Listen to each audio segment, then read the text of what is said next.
Hello guys. তো কেদারনাথের যাত্রা কিন্তু অতটাই সোজা না, ভিডিওটা দেখে তো বুঝতেই পারছো। তো চলো আজকে শুরু করা যাক দ্বিতীয় পর্ব। দ্বিতীয় পর্বে থাকছে হরিদ্বার থেকে রুদ্রপ্রয়াসে যাওয়ার সেই গল্প। তো আমরা সবাই বন্ধুরা মিলে রেডি হয়ে বেরিয়ে পড়লাম লাঞ্চ করার জন্য। তো লাঞ্চ করার জন্য হরিদ্বারে এসেছি। তো সব থেকে বেস্ট জায়গা চটিওয়ালা রেস্টুরেন্ট। সেখানে আমরা ভেজ খাবার অর্ডার করলাম, যেরকম ভেজ থালি। দেখতেই পাচ্ছ সবার থালি চলে এসেছে, বাট আমি একটু স্পেশাল আলাদা অর্ডার করলাম পাঞ্জাবি থালি। আমার এতটাই খিদা পেয়েছিল, বিভাস আমার ভিডিও করছিল, আমি বুঝতেই পারিনি। এরপরে আমরা চলে আসলাম আমাদের এজেন্টের কাছে, যেখানে এসে আমাদের পুরো ট্রিপের ডিসকাশন করলাম যে আমরা কিভাবে এই যাত্রাটা করব। সেখানে করার পর আমরা চলে আসলাম হোটেলে আসার পর বিভাসের পিঠে খুবই ব্যথা করছিল, আমরা সবাই মিলে ওকে ম্যাসাজ দিচ্ছিলাম। বাট ম্যাসাজটা এইভাবে হবে আমরা জানতাম না।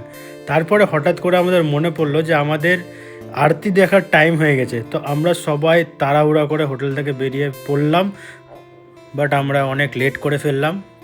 পৌঁছাতে অলরেডি আরতি হয়ে গেছিলো। হরিদ্বারে কিন্তু আমরা এই জায়গাটা আসার জন্যই যাই। এটি হলো হরিদ্বারের হর কি পৌড়ি, যেখান দিয়ে মা গঙ্গা বয়ে যাচ্ছে। আর এখানে আমরা আরতি মিস করে গেছিলাম, কিন্তু আমাদের মনটা খুবই খারাপ ছিল। বাট আমরা সবাই মিলে কিন্তু প্ল্যান করলাম যে আসার সময় কিন্তু আমরা আরতি দেখব। বাট সেখানে আমরা পেয়ে গেলাম ঠাকুরমশাইয়ের সঙ্গে কথা বলে এখানে পুজো করে ফেললাম। তোমরা যদি হরিদ্বারে থাকতে চাও, এখানে কিন্তু খুব কম খরচেই সব হোটেলস পেয়ে যাবে। আগের ভিডিওতে যে রুমটা আমি দেখিয়েছিলাম, যেখানে আমরা 4 জন ছিলাম, সেই 4 জনের রুমটার ভাড়া পড়েছিল অনলি 4000 রুপিস। আর আরেকটা রুম নেওয়া হয়েছিল যেটার ভাড়া পড়েছিল 3000 টাকা। এবার আমরা চলে আসলাম হোটেলের ডাইনিং প্লেসে, মানে রুপটপ থেকে কিন্তু ভিউটা দুর্দান্ত ছিল। তারপরে আমাদের ডিনারটা সেরে ফেললাম, কারণ নেক্সট দিন আমাদের পথটা অনেকটাই দূর ছিল। তো সকালে উঠে আমরা ফার্স্ট তোমাদেরকে দেখিয়ে দিই এখান থেকে ভিউটা। দুর্দান্ত ভিউ ছিল। আমরা সবাই রেডি হয়ে গেছিলাম, লাগেজেস প্যাক করছিলাম, আর টায়ার্ডও ছিলাম, কারণ সেইভাবে আমরা ঘুমাতে পারিনি। তারপরে আমাদের চলে আসলো আমাদের মহারাজা গাড়ি। আমরা এই গাড়িতে উঠে হর হর মহাদেবের নাম নিয়ে আমাদের আজকের পথটা শুরু করলাম। আমাদের আজকের যাত্রা হচ্ছে হরিদ্বার থেকে রুদ্রপ্রয়াস। আর এইখানে আমরা কিন্তু দাঁড়াতে যাব, কারণ অনেকটাই দূরের পথ ছিল।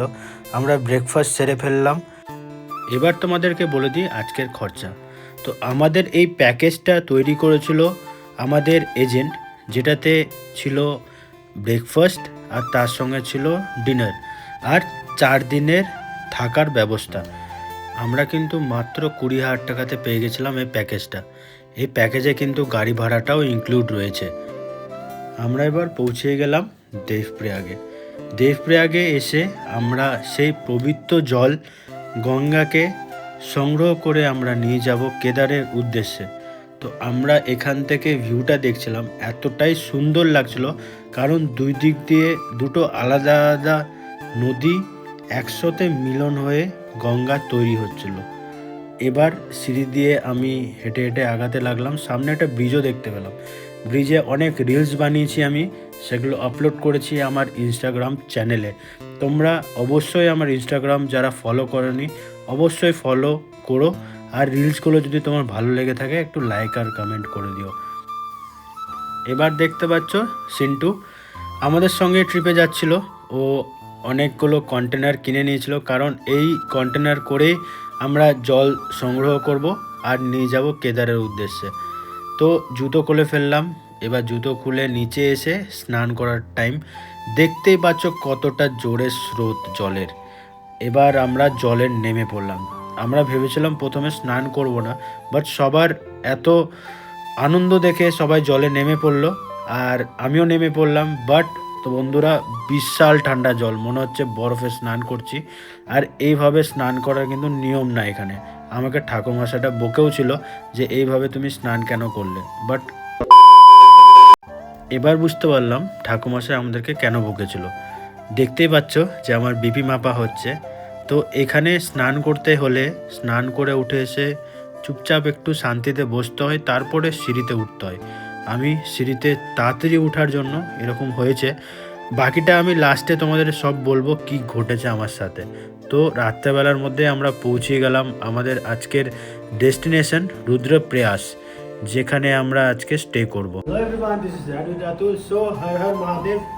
তো আমি প্রথমে বলে দিচ্ছি যে আজকে আমার এনার্জিটা অনেকটাই ডাউন, বুঝতে পারছো ভিডিওটা দেখে যে আমার সঙ্গে কী কী হয়েছে।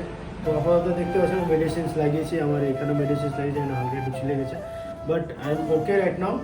আর কালকে কেদারনাথ যাত্রা, এখান থেকে যাব, কিসে যাব এখনো প্ল্যান হয়নি। তো আমার থার্ড এপিসোড কালকে আসবেন, মেন এপিসোড কেদারনাথে যাওয়ার এপিসোডটা। তো চলো আজকে এখানে এন্ড করছি, দেখা হচ্ছে নতুন ভিডিও নিয়ে। Thank you so much, keep commenting, keep liking and sharing my video. Tata, bye by.